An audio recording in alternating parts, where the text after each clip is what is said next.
70,000 مرتبہ کلمہ طیبہ کا عمل۔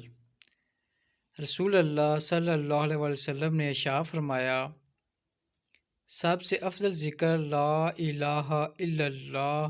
عارفین کے نزدیک 70,000 مرتبہ کلمہ کا ورد بخشش کی خاص تاثر رکھتا ہے۔ جی ہاں، وہی بخشش جس کے ہم سب بے حد محتاج ہیں۔ اگر ہم رمضان المبارک میں روزانہ 2400 مرتبہ لا الہ الا اللہ پڑھ لیں تو پورے رمضان مبارک میں 70,000 کلمہ طیبہ کا عمل مکمل ہو جائے گا۔ اگر ہر نماز کے بعد 500 بار کلمہ طیبہ پڑھیں تو 28 روزہ کو 70,000 کلمہ مکمل ہو جائے گا۔